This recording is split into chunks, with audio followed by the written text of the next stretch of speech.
Hello and welcome to CultureCast. In this episode we will be covering Hayao Miyazaki's Spirited Away. I'm Jared Raymond. I'm Robert Whitmore. I'm Luke Orman. I'm Sarah Hartman. I'm Maddie Turner. And I'm Lizzie DeMarshall. So what did you guys think of it? What did you guys think of the film? So, Sort of the background for it. okay, so Spirited Away was released in 2001, directed by Hayao Miyazaki. He was born in Tokyo on January 5th in 1941, and he's considered one of Japan's greatest animation directors. He's actually called the Japanese Walt Disney. What were some of the themes that he sort of explored in his movies? Well, a couple of themes in his works are environmentalism, pacifism, feminism, and the absence of villains, which is actually shown in Spirited Away. Yeah, it's definitely a big one in Spirited Away. While watching it, I didn't really know necessarily who the villain was. Yeah. There were some characters I felt like were bad, but they also had their own redeeming qualities. Yeah, I think everybody kind of had like a redeeming quality. There was nobody that was like clearly, completely, like wholly bad. I feel like. Exactly. Yeah, and even some of like the good characters didn't really. They had some like poor qualities in the beginning, certain parts of it. So. Yeah. Even Chihiro, in the beginning, she was very bitter towards her parents about moving. He was more than just the director though. He like did everything for this. He was like he wrote it, he like directed it, he like did all the animation and stuff. So it's pretty impressive. Which I guess is pretty important to mention because it's kind of like his whole like vision of everything kind of like went into it. So exactly. Yeah, he overseed everything. Even like every voice recording, he was there. Yeah. He was there for everything. So it's tiring work, but you know when it's all said and done, I feel like it's awesome because it's one person's vision. Yeah. Which is what I feel like the film was, which is pretty cool. Mm-hmm. So I guess should we go into the overall plot? Okay, the overall plot of this story, Spirited Away, it is centered around a 10-year-old girl, Chihiro, and she's on a trip with her parents. They're moving to a new part of the country of Japan. She'll be attending a new school and she's a little bitter about this. On the way to the school though, or to their home, they run across a different path. The father takes them down this trail that they're unsure about, and they end up coming across an abandoned amusement park. The mother and the father, they go in despite what Chihiro is trying to tell them. They find the stall with the food and stuff, and so they start eating all the food, and then they actually turn into pigs. Yeah. The parents start eating all the food, and Chihiro's just watching them because she knows that it's better not to. I think the whole that's important to note too. Like the entire time, like even when the parents are entering the tunnel, like she kind of knows something's wrong, but they're not listening to her. So yeah, they go in and the parents start eating the food, and then she's found by Haku. Yeah, Haku. Yeah. Haku tells her to leave as soon as she can before it gets dark. Once the sun sets though, she doesn't get out across the river in time, so she becomes a spirit. Yeah. She becomes transparent. A spirit fade, and then luckily Haku comes up and he says, "Hey, like eat this. You have to eat food from the spirit world, or else you're gonna disappear." And then he brings her to the bathhouse. Yeah. And he tells her that if you don't work in the spirit world, if you don't get a job at this bathhouse, then you'll be stuck in the spirit world forever. Also, if you forget your name, you'll be stuck in the spirit world forever. Mm-hmm. So, her first order of business is to find Kumanji, who is the boiler man. And then, after she does that, she has a job for the majority of the film where she undergoes like the different experiences throughout the whole thing, and she grows as a person. And at the start, you can tell that she's like immature and like she doesn't really know what she's doing. Mm-hmm. And they she's even also say 10, so like you have to cut her a little bit. And they even say like, "Have you ever worked a day in your life?" And, and she has no idea what she's doing. But like you said, like she's 10. Yeah. She just she's waiting around. She doesn't want to her biggest issue going into it is moving and meeting new friends and starting a new school. And then she's thrust into the spirit world where she has to fend for herself, work hard, and save her parents. No Face shows us the first guy. She lets him into the bathhouse because she thinks he's like she thinks he's a good spirit, and then everybody else thinks he's a bad spirit, but he's kind of just like a neutral spirit. He's like greedy, and he ate the like greedy frog man. So he becomes like very greedy around those people who only want gold. But then when he's around Chihiro, he's very like, I don't know, I guess. It's a lot more humble. Yeah, like more genuine, and like is just he becomes kind of like obsessed with like following her and like wanting to be around her. It's more than just like the people he's with. Like he's a complete reflection of everybody and like his surrounding and stuff. So yeah, you kind of see the greed kind of like accentuated in everyone, especially when he can just create all that gold. It's kind of the same thing with the food in the beginning, like with the parents eating the. Yeah, there's gluttony and greed. Yeah. And one of the only people that turned down the gold and the food is Chihiro. And you can see that reflect on the people she's around. And you know, she looked past that and sort of she saw good in a lot of people, and she like let them. And then in the end, you were sort of seeing what she saw in him. Yeah, I think that's like a big thing for her the entire movie too, is just like how much she cares about people. And I think like her caring about people is kind of like what drives her to do everything she does, because like she cares about her parents, so she wants to rescue them. She cares about Haku, so she wants to rescue him.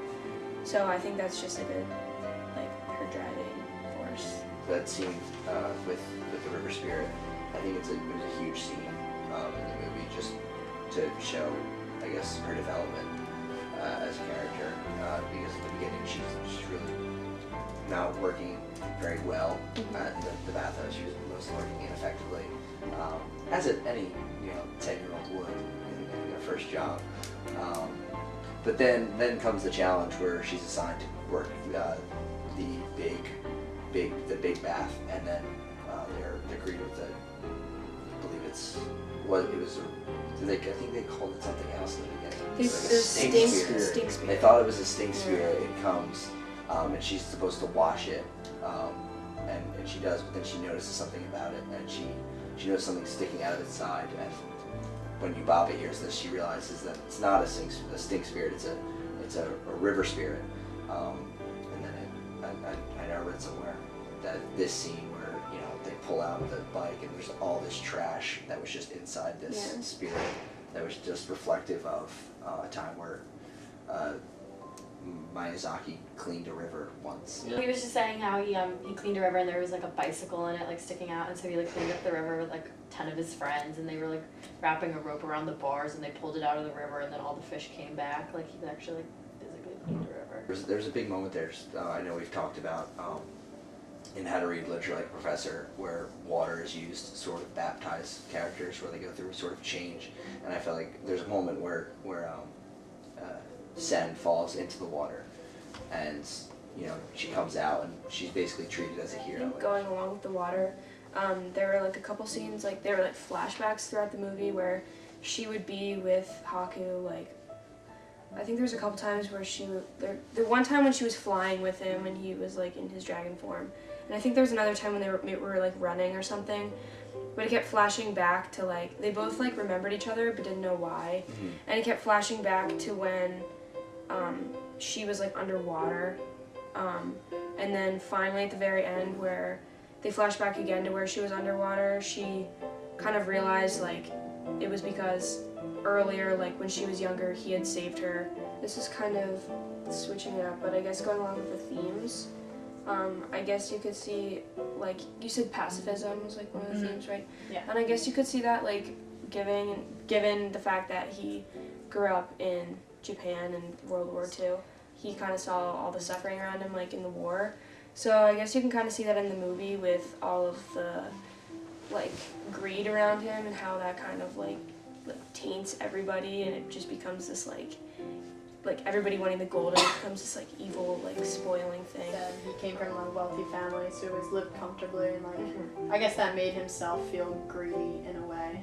Through the war, his family had profited from a certain aspect of the war, and he was always like critical of the profit that they gained from that. So he was kind of always against it. And you can see that in Chihiro. She's kind of sort of looking at her parents, like her parents are like, oh, let's eat, but she's also looking at her parents like, I don't think we should do this. Like so that type of feeling type of maturity that she had that was over what her parents. He sees Haku attacked, and that's when he's injured, and she decides to go up to. He flies up to to see Yubaba, so she tries to go and get there because she's afraid he's gonna die, and that's when we're introduced to Yubaba's sister, Zeniba. But then that's when Sen sort of changes her objective. Like her whole objective throughout the thing is I gotta work to make sure I can save my parents. But then like she grows a relationship with Haku, and this is where she decides like I have to go and I have to save him.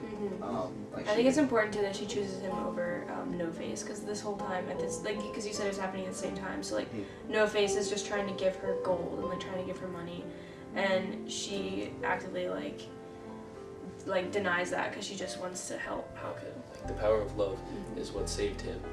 There was no poisonous spell on the gold medallion. It was actually just the slug that Yubaba put in him like many years ago. And that love is shown by like how hard she struggles, like trying to keep Haku's mouth closed when she shoves in the piece from the river spirit. Sen's character, I feel like she should, like everyone else has greed. That's like the big thing that characterizes most of the other people, but she shows love and respect. That's what makes her seem the most mature out of any of the characters. It's like what we talked about in class with like children are often represented with like a blank slate. They're like clean. They come into this world really pure, and she is still pure, and she hasn't been corrupted by like the bathhouse. I think the bathhouse is just representative entirely of Japan at the time. She doesn't let that sort of atmosphere in the bathhouse corrupt her. Like even through the end, she remains pure.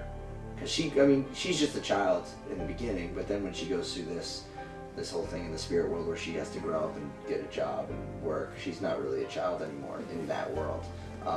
And she remains true to her values, which is a big part. And it's a big part of what keeps her true to herself and true to her name, and which will allow her to leave the spirit world and get back home. Another thing that's interesting is that when Chihiro first comes into the spirit world, like she can't be caught as a human because they all like kind of think humans are like I don't know, like they mess everything up and like they have a stink to them, and like because when she's like found out that she's a human, like nobody wants her there. And also like I think what's interesting about like the Japanese culture is like we were talking about how like they believe that everything has a spirit, like even as something like a radish, there was literally like a radish spirit in the movie.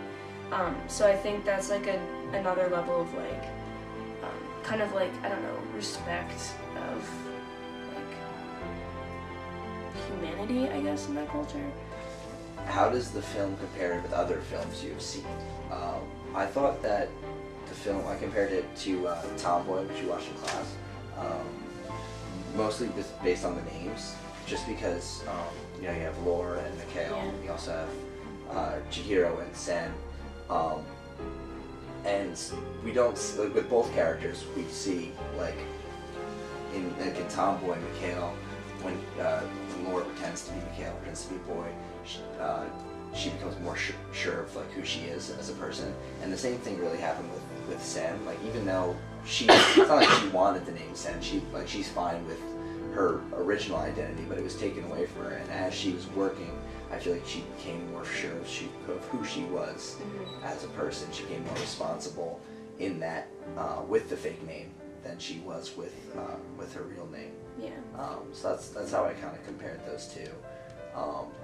It kind of goes along with like the whole thing about identity and like growing up and kind of coming into like you were talking about, like kind of like growing up and coming into like that time of like weird transitions. Because in Tomboy too, I think they just moved, right?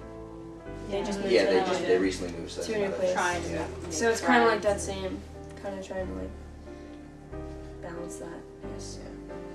Yeah, and like with Mikhail, Mikhail, it's a new identity is what the name means. With Sen, it's not necessarily a new identity just because she's like told to keep her old identity. But it's new. It's a new responsibility to like a new life lifestyle.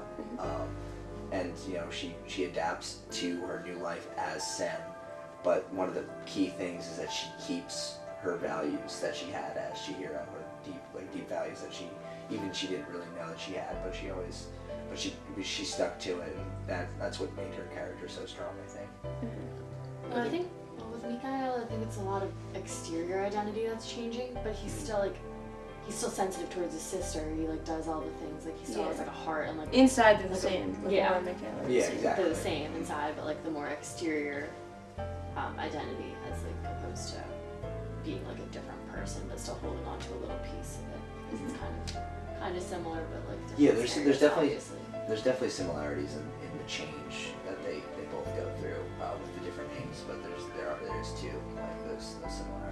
Kind of like Mikhail on the outside is sort of a different person physically, but back when she's at home and she's Lore, she sticks to those values that she keeps towards like her family. She treats her sister well, and that doesn't change with anything.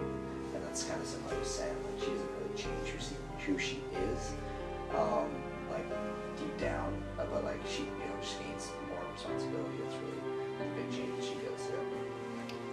I think the qualities were always present in both of the characters, Mikhail and Chihiro. It's just their second embodiment of themselves, like Zen and Mikhail versus Lore.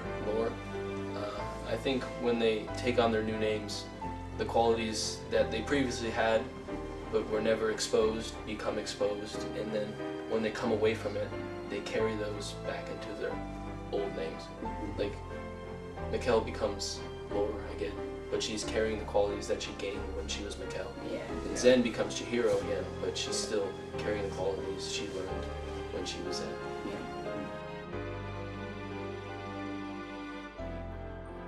That was our analysis of Hayao Miyazaki's Spirited Away. Thank you, and this was Culture Cast.